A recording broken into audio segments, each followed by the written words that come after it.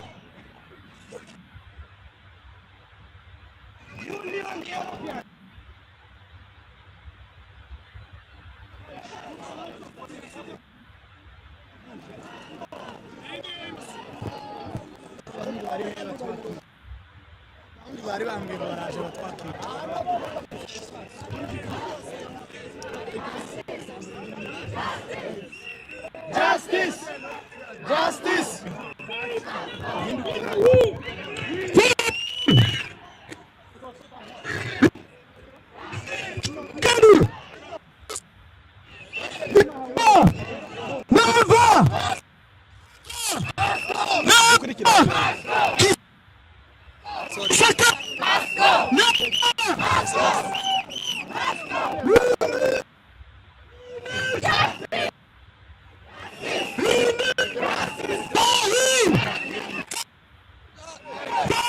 Abanyamulenge!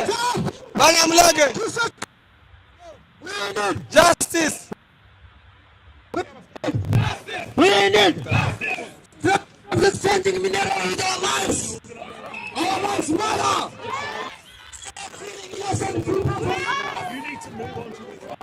Stop killing some people for minerals. Please stop reacting. Stop killing innocent people for minerals. We need justice.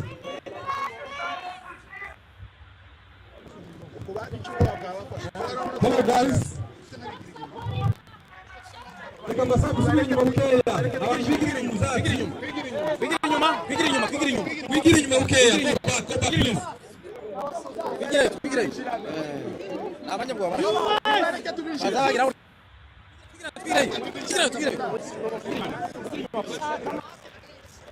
We want peace.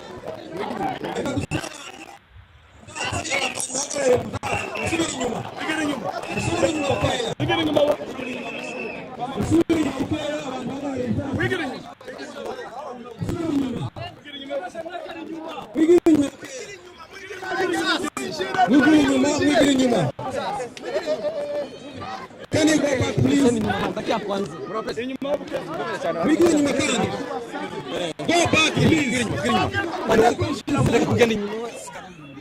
Go back, please. We need protection.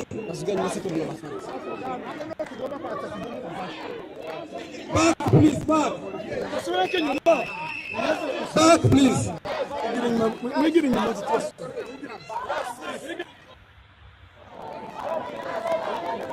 Batinye inkumi.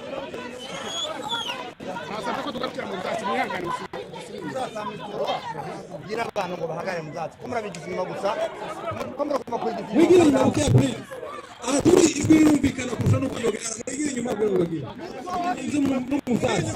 Wigira inyuma muyihangane. Mu byatsi. Wigira inyuma mu byatsi. Wigira inyuma mu byatsi abasoma baraguhagarara hano.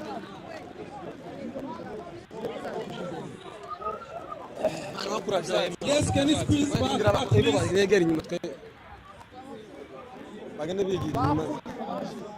Back, please.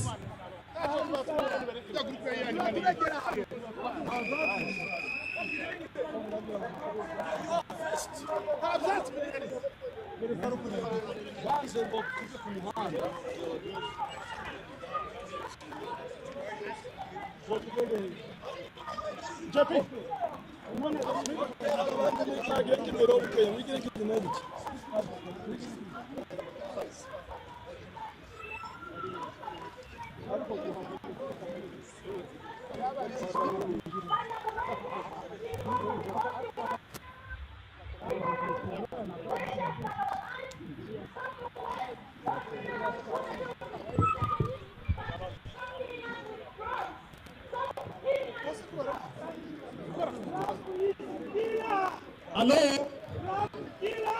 Mutegere twumvikane. Uyu muhanda ko barawukoresha. Impamvu ituma batubwira ngo twigire inyuma ni ukugira ngo abantu banyura mu muhanda.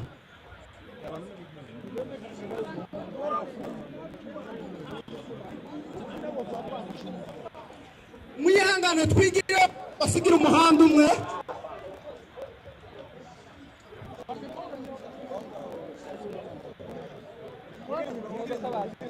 Uyu muhanda ko barawunyuramo. Mwihangane twigire inyuma kugira ngo uyu muhanda igeze rimwe. Nyabona kubaha amategeko. Nibuke ko ni Belgique. So Belgique na Congo barakorana. Barimo barifuza ko twaza hariya ngo n'amategeko niko bivuga. None ndasaba mwigirino ruhande abandi bigiya. Ye muhagarara.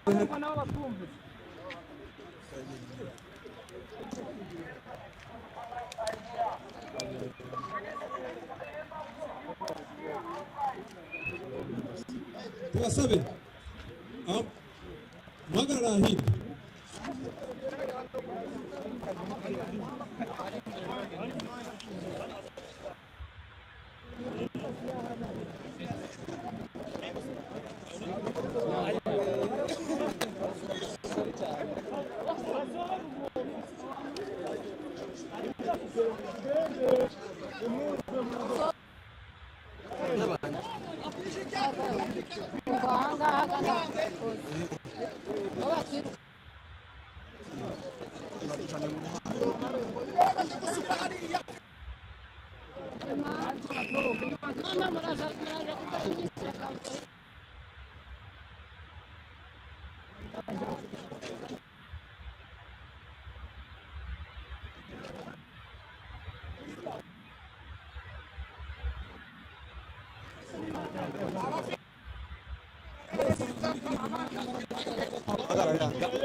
Abantu bari imbere yaje gusubira inyuma nyamuneka. Hano masige abafite za drapo musubira inyuma.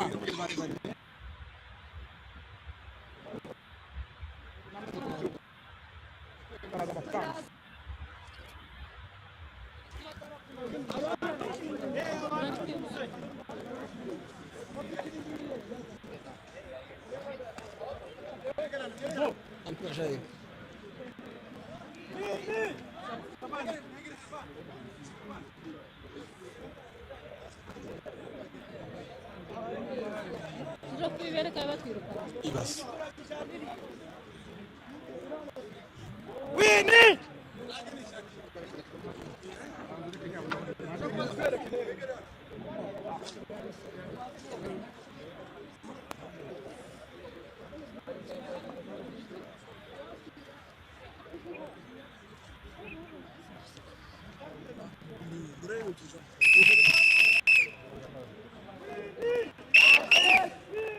Justice!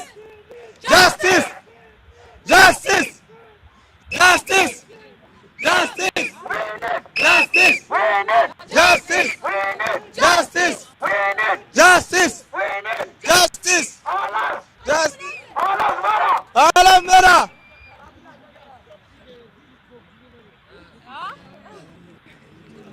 Guys, let's make the thing. Hello.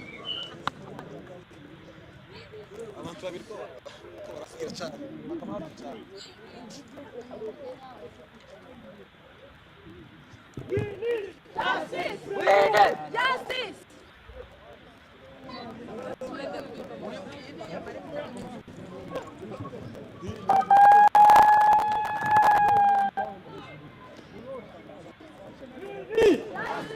We need justice! Justice! Justice! Justice!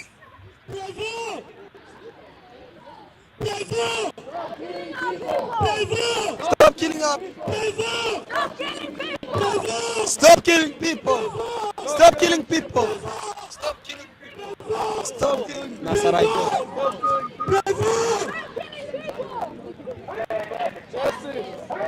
Justice! Justice! Justice! Justice! Justice! Justice! Justice! Justice!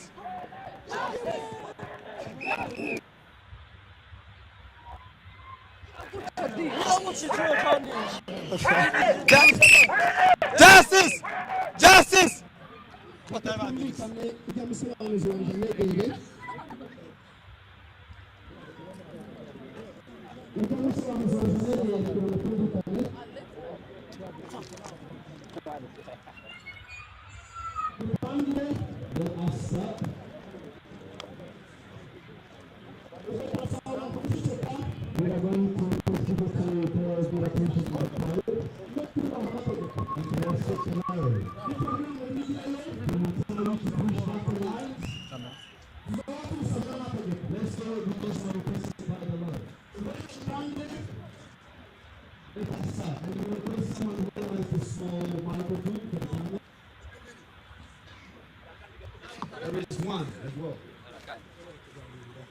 ubwo tugiye gutangira reka. Hello. We need justice. We need justice. We need justice. We need justice. We need justice. We need justice. Justice for Abanyamulenge. Justice for DRC. Justice for DRC. We need justice. We need justice. Tugiye gusoma memo. We are going to read memo. Icyo twarimo dukora turabikomeje hano. We will continue from here. Igisobanuro kirabigaragaza ibyo dufite. The signs are already showing it. Mubishire hejuru mwese. Let's raise them up the ones that we have. Abana abantu nk'abandi bakwiriye kubaho. These are people like others, they deserve to live. N'abakongoma turimo turabwira leta ya Amerika. We are telling the government of the US. Turimo turabwira leta y'Ububirigi. We are telling the Belgian government. Bafite uruhare mu guhagarika ibi. Amadrone. All the drones. Aterwa abasivile. That are attacking civilians. Amadrone. All the drones. Yica abana b'imyaka 6. That are killing 6-year-old kids. Yica abamama. That are killing mothers. Gufata ku ngufu kuri mu bantu bacu. Raping amongst our people. Bikwiriye guhagarara. Bikwiriye guhagarara. Ntabwo turavuga tuzobibakoza bihagaraze. We are talking and still standing up on our words. Isi irimo irarebera. The world is watching this happen. Isi irimo irarebera ko tuhatwishwa. The world is watching this massacre happen. The genocide. The genocide. Isi irimo irarebera twishwa. The world is watching this genocide kubera uko dusa because of how we look like. ntabwo ari icyaha kuko dusa It's not about how we look like. niyo mpamvu turi hano. That's why we're here.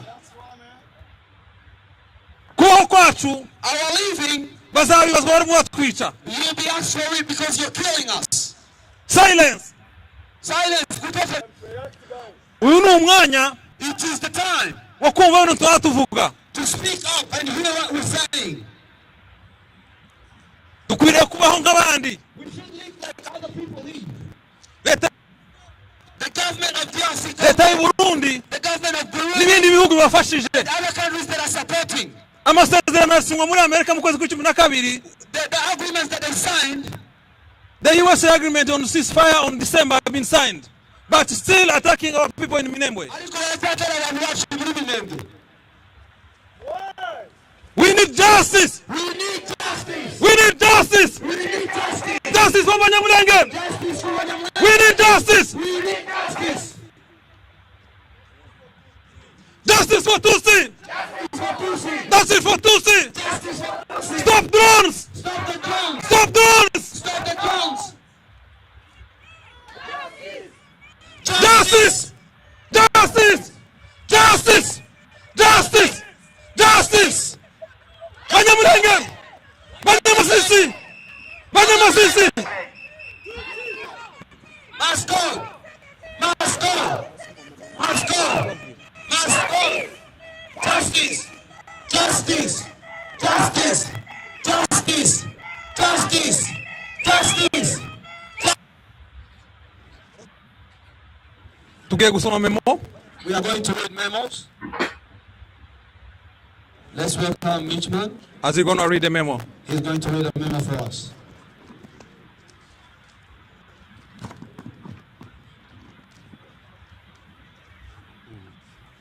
What do we need?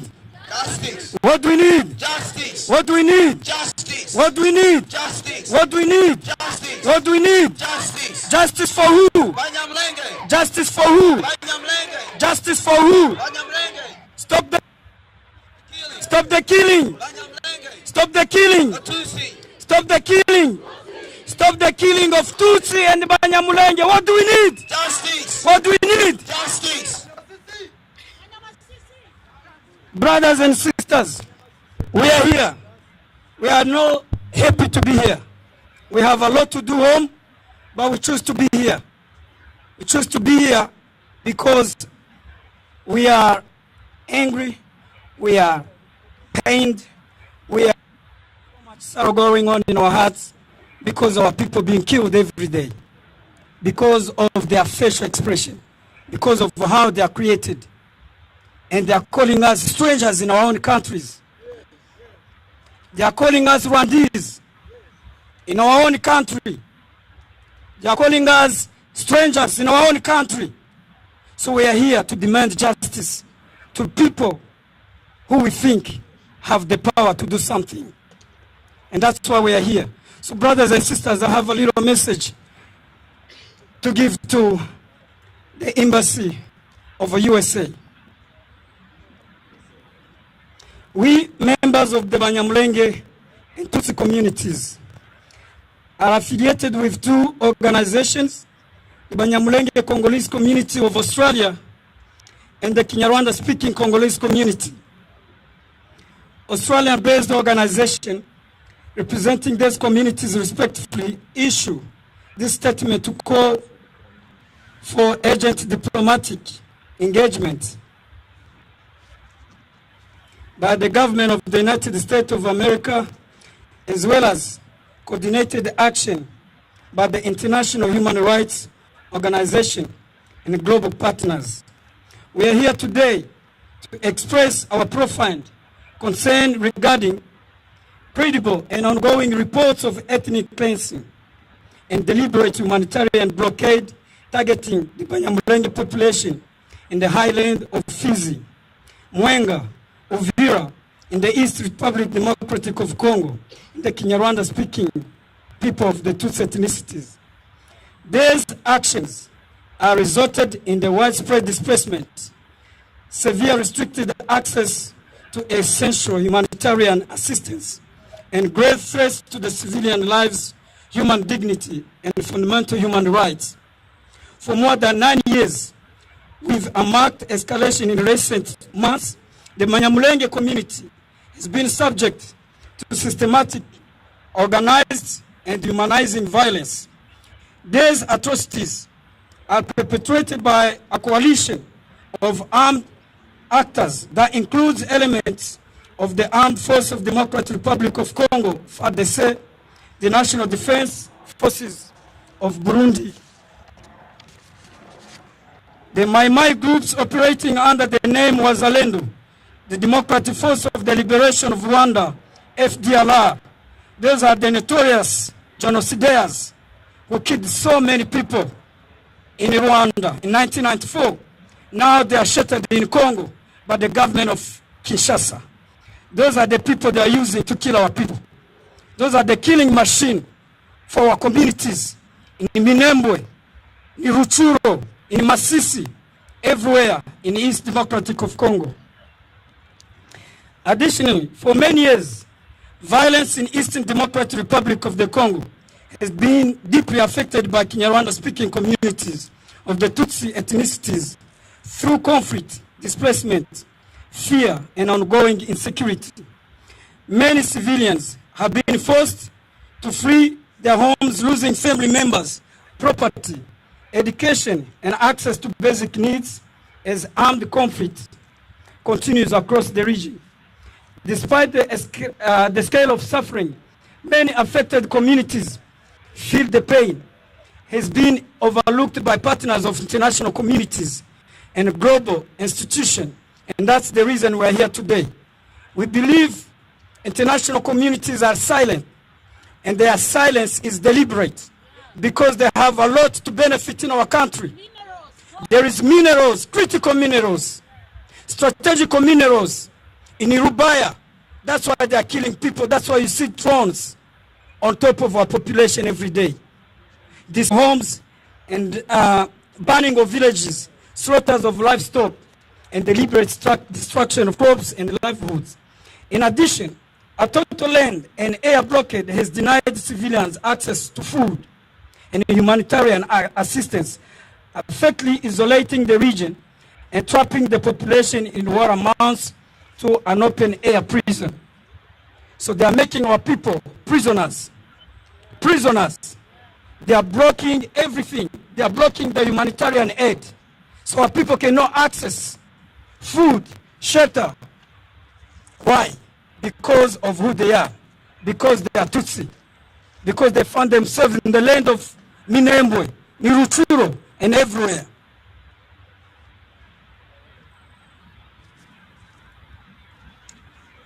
So humanitarian impact. Since 2017, more than 10,000 people are reportedly killed, 1,000 displaced, and over 430 villages burned.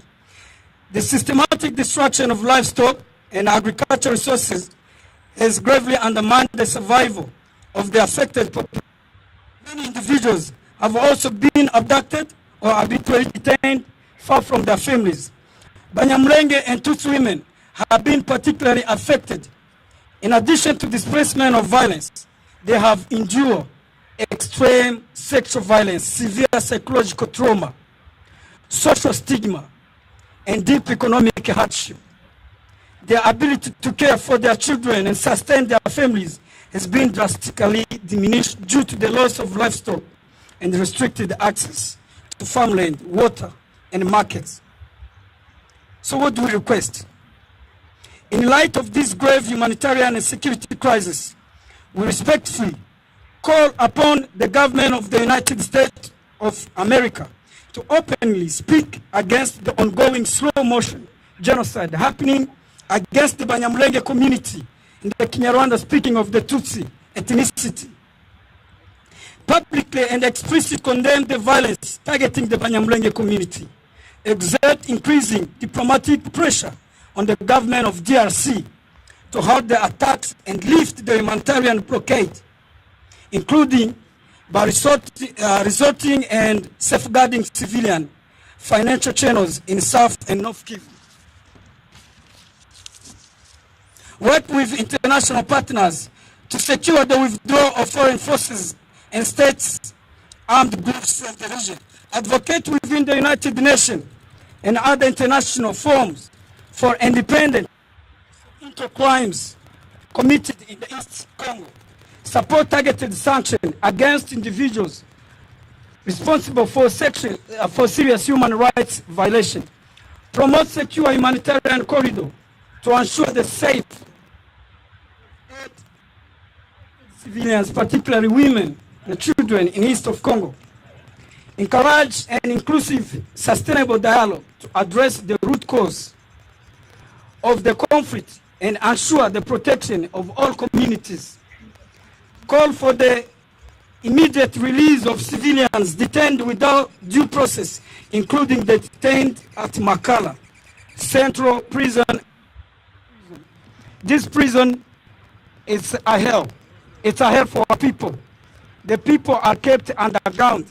The people, you don't know where they are. You try to ask the whereabouts, you don't know. The government cannot give you explanation. So we are asking for justice. What do we want? What do we want? Thank you very much, my brothers and sisters. And we believe that United States of America, we understand that we need justice. And they will deliver the one they believe we deserve. Thank you. We need justice. We need justice. We need justice. We need justice. Let's welcome another speaker. Karibu. Kolesha in the microphone. We need. Yusagati must go. Thank you. We are gathered here today to use our voices peacefully and loudly, not because the injustices which the Abanyamulenge and other Tutsi communities in the DRC are facing have just begun. And not because we are strangers to discrimination, but because we are tired. We have had enough. Our people cannot breathe, yet the world remains silent. Today, we stand as the voice of our people, the Abanyamulenge, back in DRC. For decades, long before us, our parents, our grandparents, and generations before, our people have suffered at the hands of those that are meant to protect us. So to the government of Australia, the country that welcomed us, we urge you to listen to our pleas and our cries. We ask you to speak against the ethnic cleansing, support our peace building and efforts, advocate for the protection of civilians, and stand on the side of justice as humans. Villages, hospitals, and schools are being burned down by the government of the DRC and Burundi. Each day, our people are killed with drones, leaving many dead, injured, and displaced, with nowhere safe to go because of the intentional blockage made against them. So today, we are raising our voices as mothers who have lost their children, for their families living in constant fear, for the youth and children growing surrounded by the war, and for every innocent life affected by those ongoing killings, with the world not wanting to name it. It's a genocide against the Abanyamulenge and other Tutsis in the DRC. We refuse to let the Abanyamulenge be forgotten. We refuse to let the Tutsi people of the DRC be forgotten and left to face the tragedy which can be prevented. We call for peace, we call for justice, and we call for equal protection and dignity. We call for the international community to stop looking away, because silence in the face of evil is evil itself. Thank you. Justice! Justice! Justice! When we say we need protection, this is what we mean. This photo was taken like a few weeks ago. It's not a long time ago. Look. This is a mother of kids who she had lives. She wants to raise her kids. It's very hurting. Look. This is a woman here. This is a mother. This was like 2 weeks ago. Talking about things that are like it happened a long time ago. This was taken 2 weeks ago. It hurts. This is a mom. She has his own children to look after. And then this is what happened to her life. Isn't this painful? Would you live happily Yes, I live in Australia, I live a good life, but this is my mom. I'm not talking to someone else, this is about my mom. Really painful, guys. Look her legs. It was chopped into two. She doesn't have, she can't walk anymore. When we ask for protection, this is what we mean. It's not something that's fun. It's really hard. This is what we're talking about. Look at this lady here. She was walking, she was looking after her kids, and then this happened. She wasn't fighting. She wasn't fighting. She was just in her house, looking after her kids. Guys, when we ask for protection, please, this is what we mean. Go Google and write what's happening in Eastern Congo. You will see yourself. We're not just talking things that are not happening. Right now, as we speak, there's war happening. Last night, there was a kid of 6 years old. She was bombed. A 6 years old kid. She was born here on this planet to live a life like others. But what's happening? Her life is being exchanged. That's why we are here asking for protection. I might be here in Australia not experiencing that because I've got that opportunity. I ask, why do you think we are happy being refugees in different countries? There is Tutsi refugees in Canada, Australia, everywhere in the world. Do you think we are happy? Do you think we don't love our country? Yes, we do, but we don't have a choice. Why is that? Because of who we are, because how we are born. Our lives are being exchanged by minerals that are found in that land. I know it's a land rich of minerals, but mineral cannot be compared with the life of human. Her leg was taken because of a piece of mineral. Is that fair? How would you feel like if they kill you because of just a simple thing? Because of your own benefit. We are requesting for protection. Please, we urge the government. They proclaim that they signed the peace agreement, yet it's just going behind our eyes and kill our people because of minerals. We need protection. We need justice. We need protection. Tutsi in DRC needs protection. Save Mulenge. Our lives matter. We are human like others. We deserve all the rights of human. Our lives matter. Murakoze. Thank you. Ndashaka Chairman Moise We want Chairman Moses kuzana imbere. to come up front. Uwitwa Amini We want to call Amini as well. turamushaka ari imbere nawe. We need Chairman Amini as well. Tugiye gusoma memo y'igifaransa. We're going to read a memo in French. Ariko mbere ndashaka tubanza nivuga Tshisekedi muvuge génocidaire. Nimvuga wazalendo muvuge génocidaire. I want you to repeat after the words I'm saying. Twagiye cyane. Tshisekedi. Tshisekedi. FARDC. FARDC. Wazalendo. Wazalendo. Bitakwira. Yakutumba. Muhindo Nzangi. Tshisekedi. Tshisekedi. Tshisekedi. Tshisekedi. IDPS. Murakoze cyane. Reka dusome Memo de Mutualité Banyamulenge Congolese Community of Australia et Kinyarwanda Speaking Community et Kinyarwanda Speaking Congolese Community. Depuis 2017, la communauté Banyamulenge des Tutsi congolais vivant principalement dans les hauts et moyens plateaux d'Uvira, Fizi, Mwenga est la cible d'attaques répétées de l'armée congolaise, de l'armée burundaise, en collaboration avec la en collaboration avec une coalition de milices locales Wazalendo et étrangères FDLR.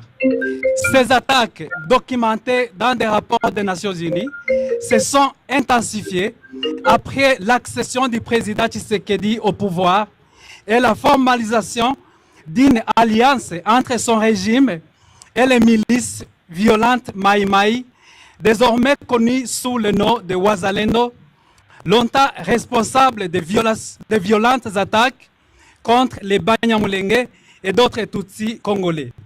Des milliers de membres de la communauté, dont des bergers, des femmes au champ ou revenant du marché, ainsi que des enfants sur le chemin de l'école, ont été sauvagement tués par des miliciens ou plus récemment par des drones gouvernementaux. Cette longue campagne meurtrière, nourrie par un discours de haine et un complotisme anti-Tutsi, répond à une logique érigeant les Banyamulenge et les Tutsis congolais en ennemis de l'intérieur, responsables des défis sécuritaires et des souffrances du peuple congolais depuis des décennies. Les propos d'officiels congolais, fortement soutenus par le pouvoir en place, tels que les élus Justin Bitakwira, Claude Misare ou encore le ministre Moindo Nzangi, démontrent que ces attaques visent à déraciner les Banyamulenge et les Tutsis, qualifiés de Rwandais et donc étrangers du territoire national congolais. De ce fait, nous, membres de Abanyamulenge Community, Abanyamulenge Congolese Community of Australia et Kinyarwanda Speaking Congolese Community, tenons à informer la communauté internationale et plus particulièrement l'Union européenne, ainsi que le gouvernement du Royaume de Belgique, de ce qui suit. 1. L'échec du gouvernement congolais à nous assurer la protection. 2. Nous dénonçons formellement l'occupation illégale et massive des hauts et moyens plateaux par plus de 10 000 militaires de l'armée burundaise. Sous le prétexte cynique d'une coopération militaire bilatérale, cette force étrangère mène des opérations militaires ciblant la population civile tutsi congolaise. 3. Allégation de génocide par asphyxie et blocus humanitaire constituant un crime contre l'humanité. Une stratégie délibérée et systématique visant la destruction totale ou partielle des Banyamulenge. Depuis 2017, plus de 400 000 personnes déplacées, plus de 660 villages et églises détruits, plus de 210 écoles détruites, plus de 50 centres de santé détruits, plus de 700 000 têtes de bétail pillées. Face à cette situation de grave crise humanitaire et sécuritaire, nous appelons particulièrement le gouvernement du Royaume de Belgique, l'Union européenne, la communauté internationale en général, à condamner publiquement et explicitement les violences visant la communauté Banyamulenge, exercer la pression diplomatique sur le gouvernement de la RDC afin qu'il mette fin aux attaques contre les civils innocents et lève les blocus humanitaires qui leur est imposé. Faire pression sur Tshisekedi pour qu'il mette fin à la néfaste coopération militaire avec l'armée burundaise déployée dans les hauts plateaux de la zone sud du Sud Kivu. Prendre des sanctions ciblées contre les acteurs responsables de graves violations des droits humains sans parti pris.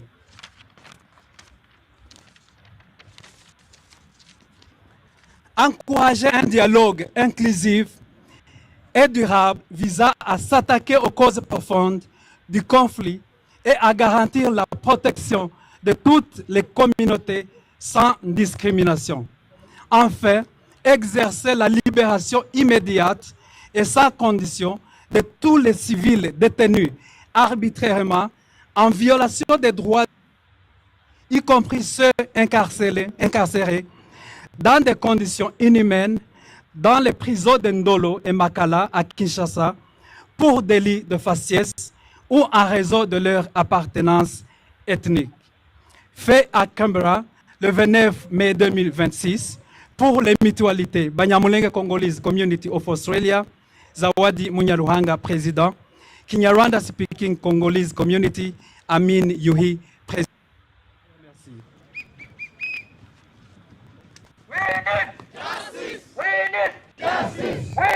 Justice! Justice! Justice! Justice! Justice! Justice! Justice! Turakomeje na gahunda zacu. Turasaba Adelphine Jacques gutambukana imbere. Mama yewe.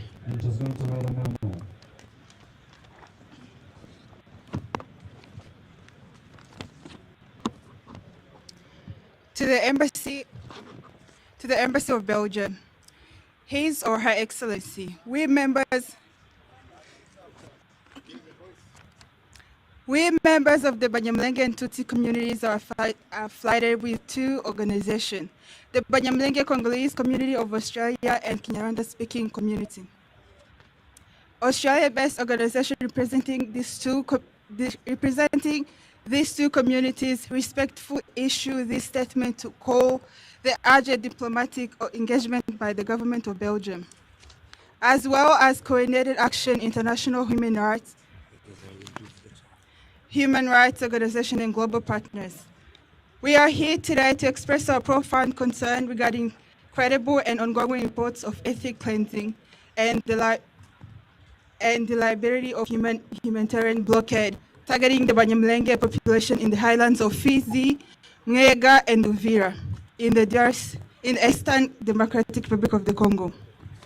And Kinyarwanda-speaking people of the Tutsi ethnicity, these have resulted in widespread displacement, severely restricted access to essential humanitarian assistance, and grave threats to civilians' lives, human dignity, and fundamental human rights. For more than 9 years, with a marked escalation in recent months, the Banyamulenge community has been subjected to a systematic, organized, and dehumanized violence. These atrocities are perpetrated by a coalition of armed actors that includes elements of Armed Force of Democratic Republic of the Congo and the National Defense Force.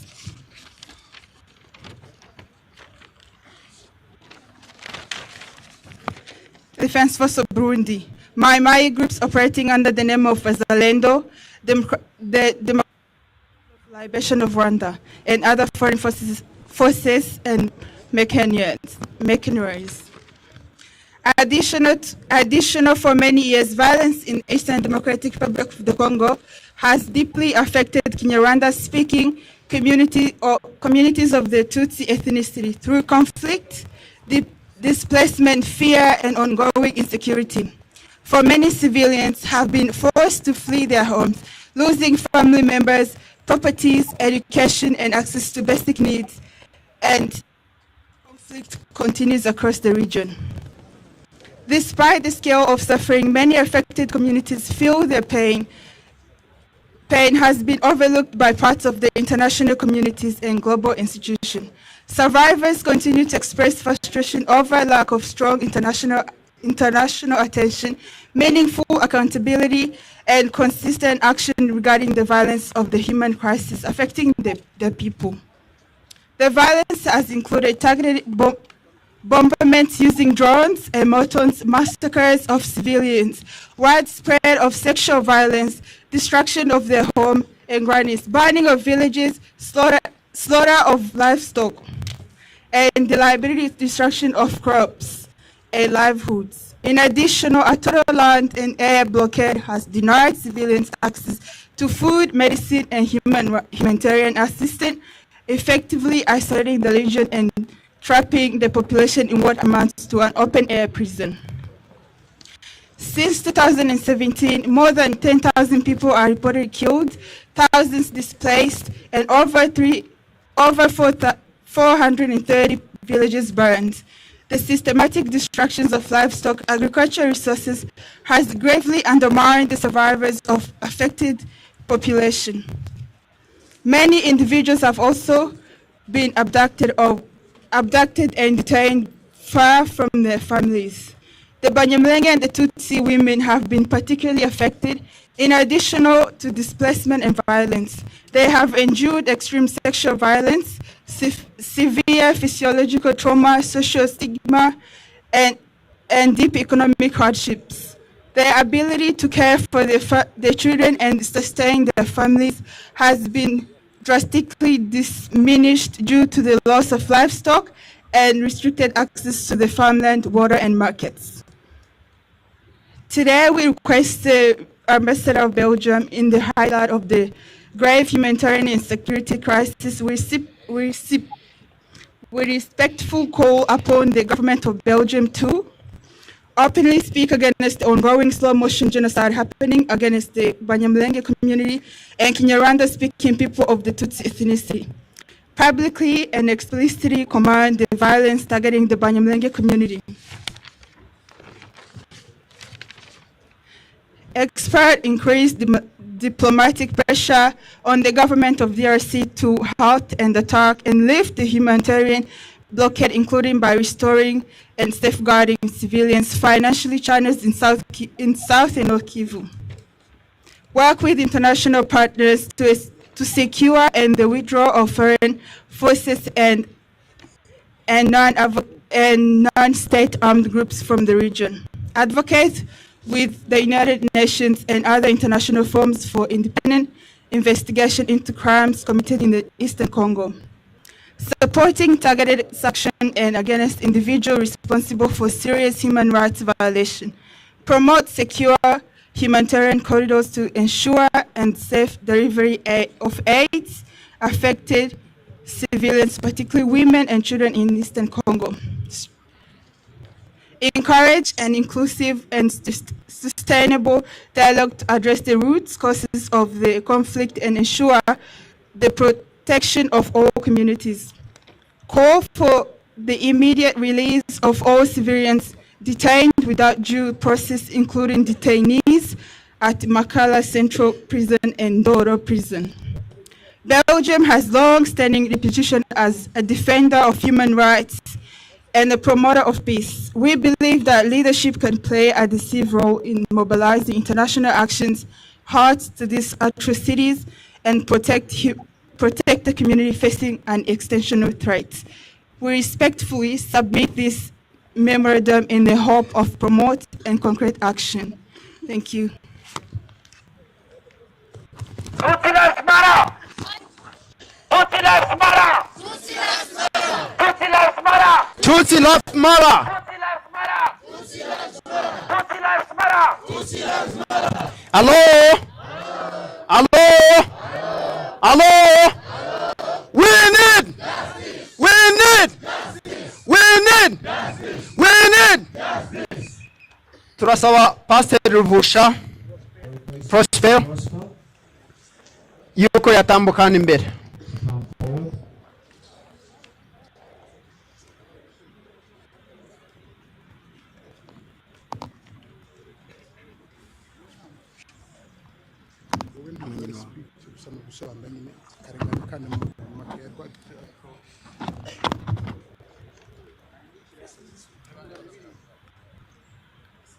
Twaje hano uyu munsi kugira ngo dushire izina kucyo isi itari mu gushaka kwita izina. So we can put a name to what the world doesn't want to give a name. Kandi kibi gikorerwa imurenge, and the bad thing that is happening in Mulenge, ikibi gikorerwa muri Congo, the bad thing that is happening in Congo, kirasa n'ikibi gikorerwa mu Bubiligi, it looks like the bad thing happening in Belgium, kirasa n'ikibi gikorerwa muri Amerika, it looks like the bad happening in the US, kuko amaraso y'Abanyamulenge, because the blood of Abanyamulenge, amaraso y'Abanyamerika, the blood of the Americans, amaraso y'Ababiligi, the blood of Belgium, yose arasa. they're all the same.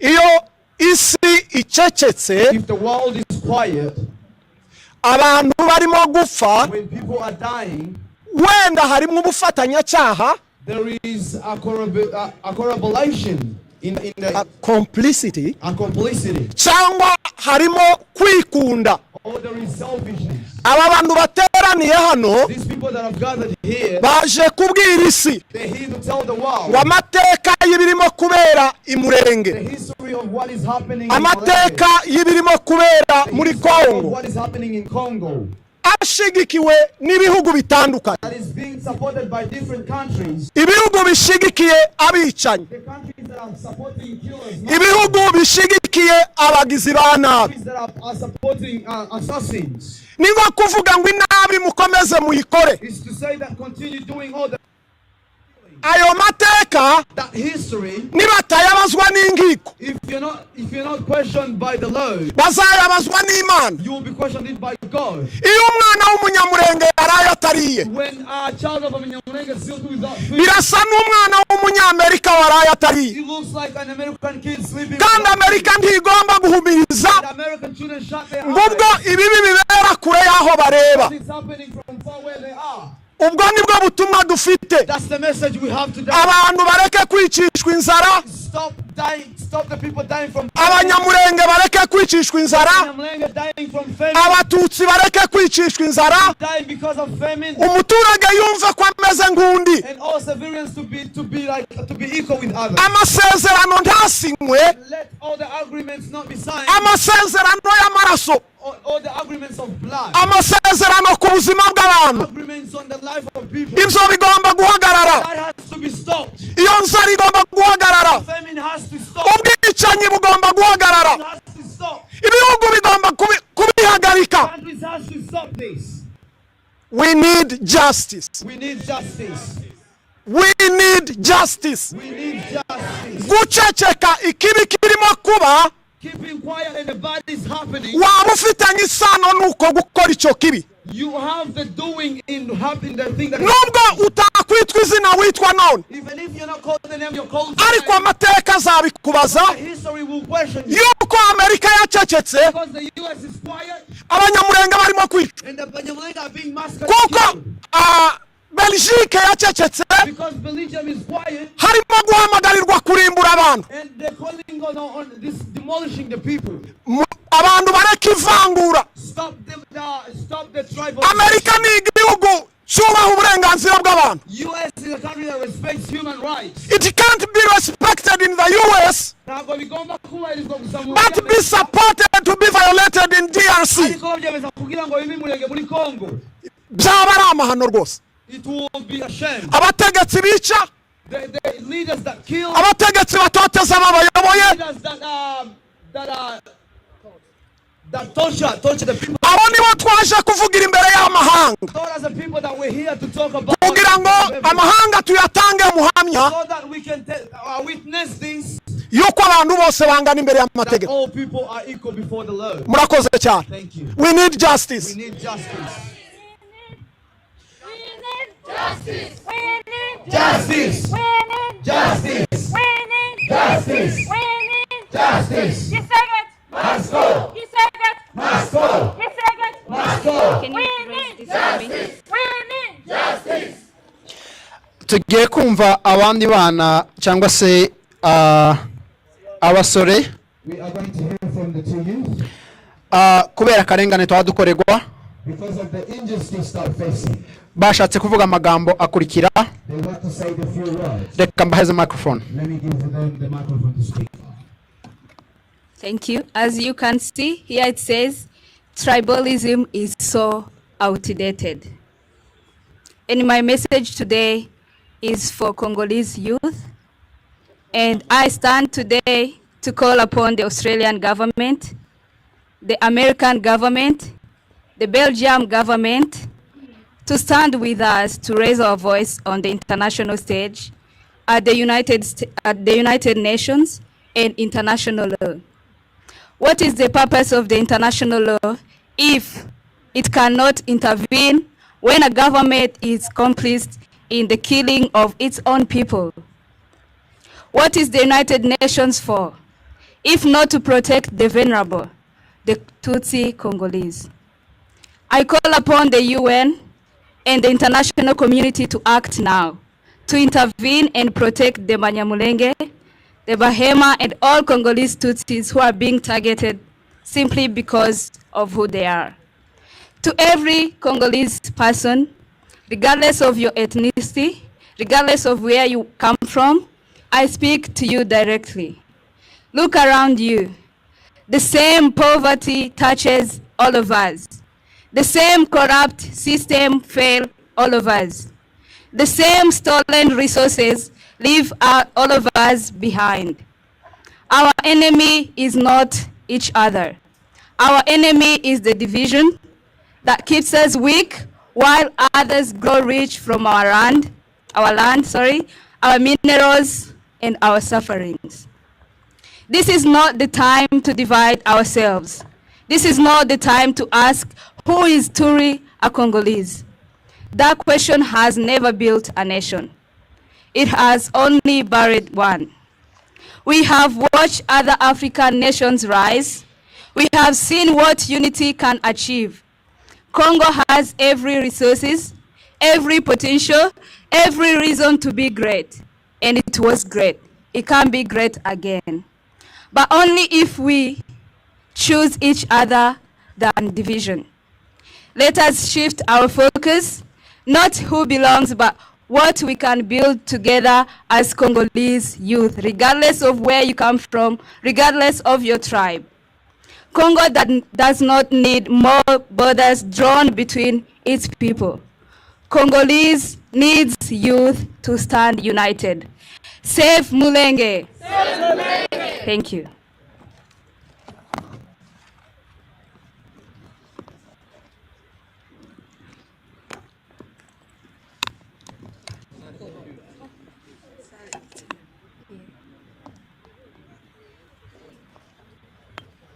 Save Mulenge. Save Mulenge. Leo tumesimama pamoja kuinua sauti zetu kwa ajili ya watu wetu wa Mulenge na jamii ya Abanyamulenge ambao wanaendelea kuteseka kutokana na vurugu, hofu na kukimbia makazi yao, kupoteza maisha, wanaume, wanawake na watoto wasio na hatia. Wanastahili kuishi kwa amani, usalama na heshima kama binadamu wengine wote duniani. Tunasema haya kwa sababu maisha mengi sana yamepotea, familia nyingi sana zimetenganishwa, nyumba nyingi zimechomwa, wamama, watoto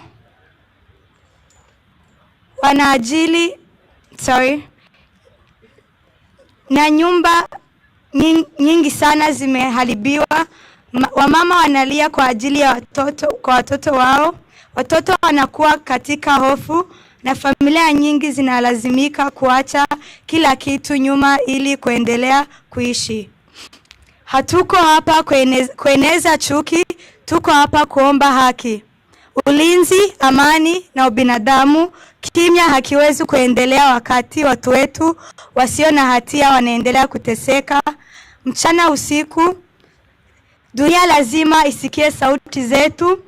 Dunia lazima ione maumivu yetu. Tunasimama kwa fahari kwa ajili ya watu wetu, utambulisho wetu na mustakabali wetu. Tunakataa kusahaulika, tunakataa kubaki kimya. Tunaomba viongozi wa mashariki na watu duniani kote kusimama pamoja na Mulenge na raia wasio na hatia, kusaidia kuleta amani ya kudumu. Kwa watu wetu walioko nyumbani, hamko peke yenu. Maumivu yenu ni maumivu yetu. Mapambano yenu ni mapambano yetu. Tutaendelea kuwasemea, kuwaombea na kupigania haki mpaka amani itakaporejea. Asanteni. Justice. We need justice. We need justice. We need justice. Gisegati must go. Gisegati must go. Gisegati must go. Murakoze, reka twiyegereza Patrick from Burundi. Pacifique nako. Pacifique from Burundi. Welcome Pacific from Burundi. Watambukana imbere. Come forward.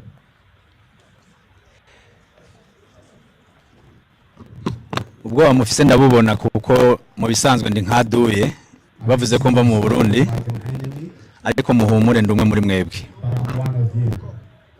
Mwavuze amajambo menshi mu Congereza kandi mwari kumubwira Abanyamerika. I don't need to repeat it.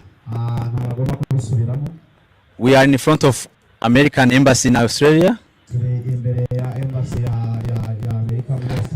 Personally, I'm angry.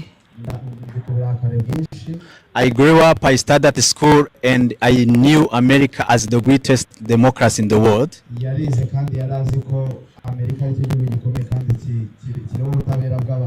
And when you talk about democracy, you talk about human rights.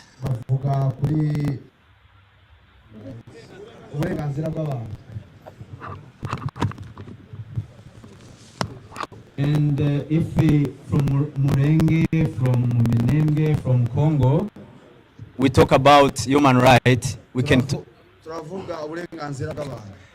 reka ndabireke. Ico narigomba kuvuga navuze ko mbabaye kubona mpagaze ngaha nk'umurundi azi ibikorwa mu Minembwe, ndaza abamama ari ngaha batumva Icongereza, abapapa batumva Icongereza kandi sikosa, baje ngaha kubera urugomo bakorewe,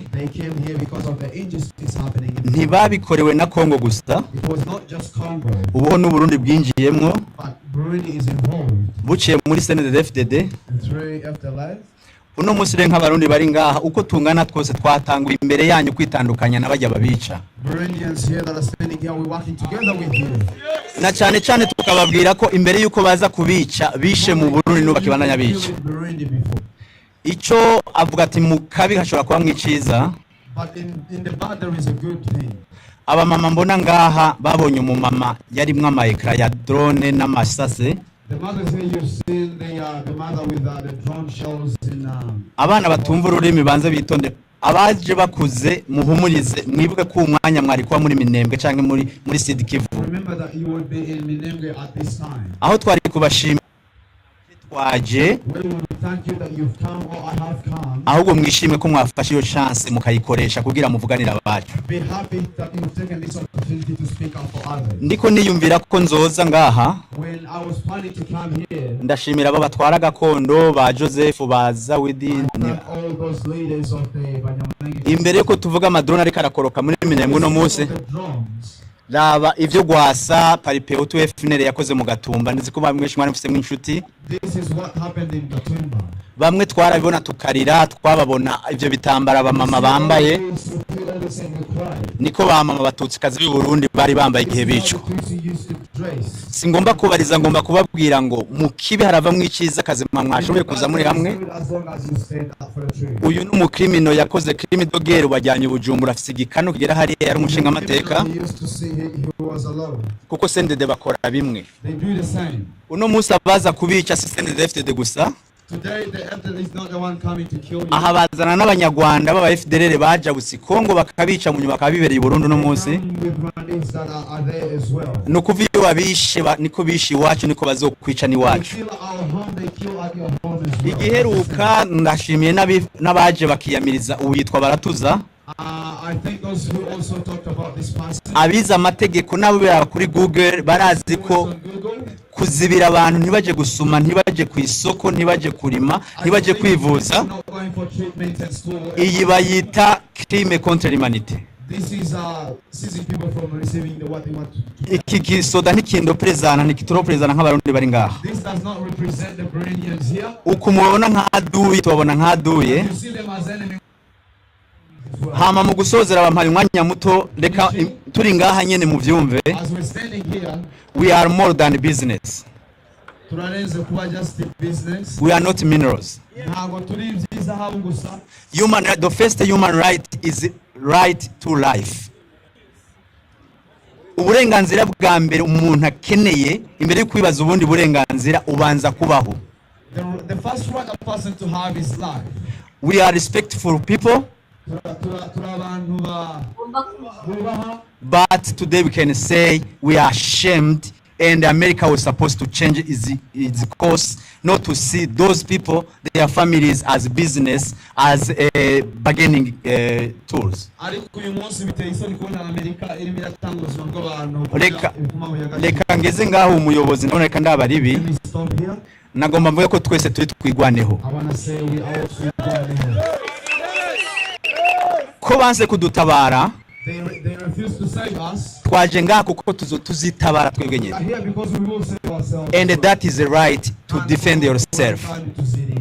Ko mutambonye haduye, let us join our forces, our advocacy.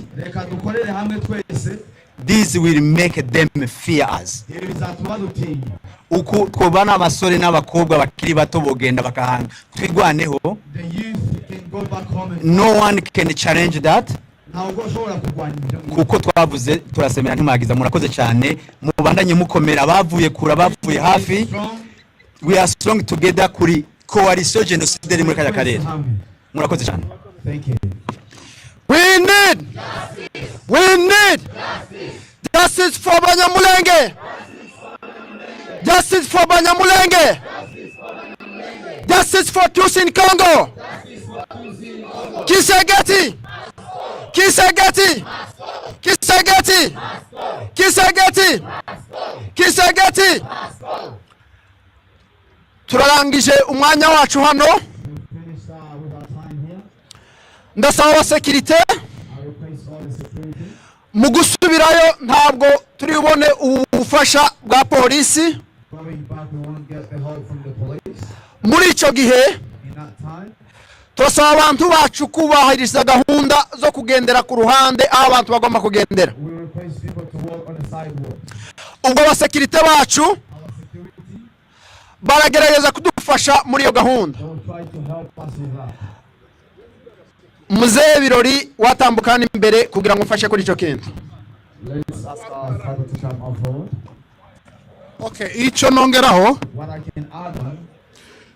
ubu tugiye kumvira abasekirite kugira ngo babashe kutumanaginga. Nabonye Alex twari turi kumwe imbere nambora na kimwe n'abandi uko batuyobora aho tunyura naho niho turi bunyure, nanoneho twari turi niho twongera kandi guhurira. Ijambo rya nyuma turasezererwa n'ubundi n'umuyobozi Birori ariwe Zawadi. Hanyuma rero ikindi ni isuku. Umuntu wese wataye agacupa hasi utore iryo cupa. Turaba turi kumwe n'abapolisi ariko ntibimeze nka kurya mbere, bashobora kudahagarika imihanda uko bimeze. Ubwo turakomeza tuyoborwa n'aba security. Nibishoboka turakoresha iriya nzira y'abanyamaguru. Nitwongera gure hariya chairman Zawadi nibuza kandi kongera gufata microphone adusezerera. Murakoze abasekirite muje imbere y'abantu, abandi mubaje ku ruhande.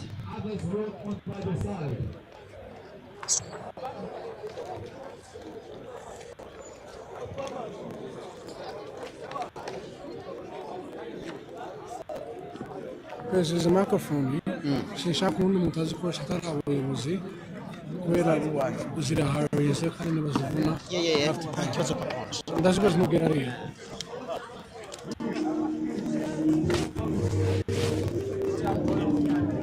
Fra Tato mas eu hoje olha Janko mas eu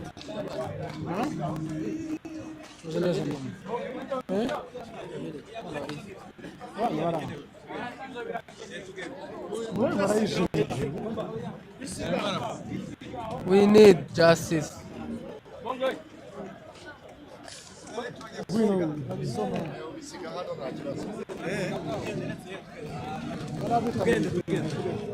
You know.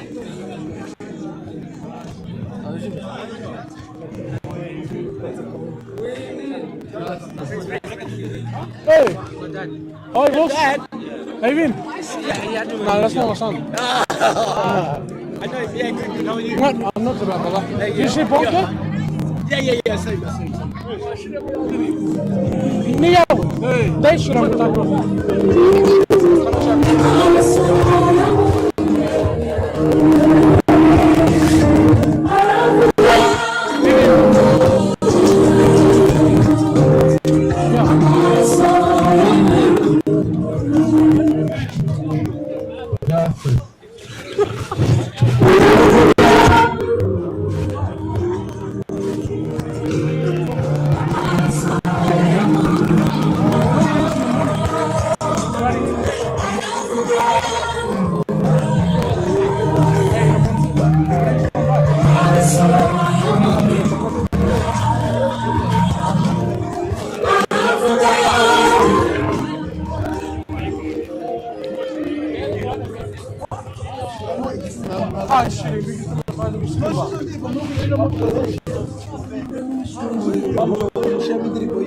What's promotion this guy? New music.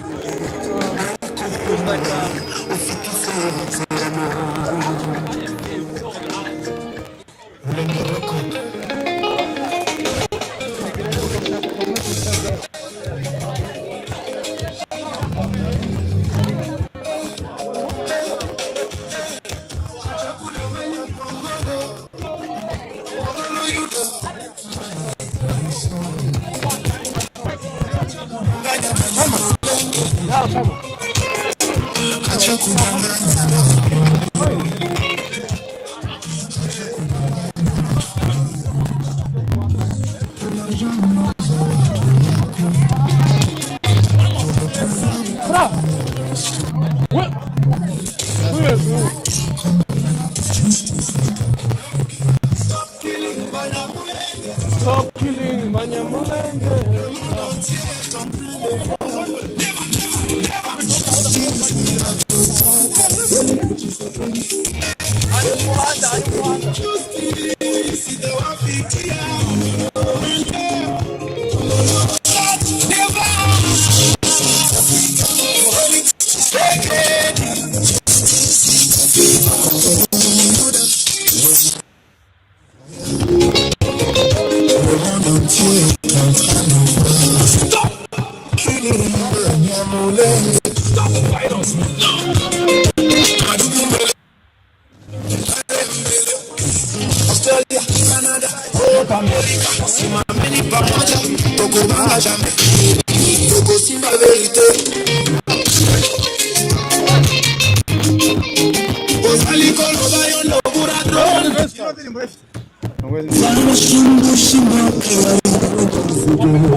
Hey, what's that song called? No, it's not. You know, fucking walk slower than that.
Wimbi makalio teka kuja kwa tumulenge tukubali amani yetu inurudi sasa ulioenda mbali mugaruke tuchenge nchi yetu mugaruke tuchenge leo yetu mugaruke Kongolo na Kagara Bubuze twapendwa sote amani yaweza leta kuleta furaha kwa watoto kwa tarini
Yes.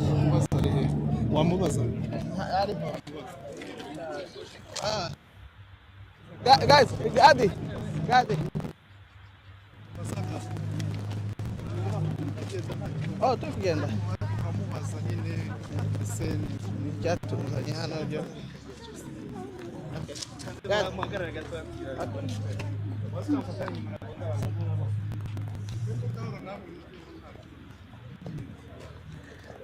Muraho neza, hano turi kumwe na pasiteri.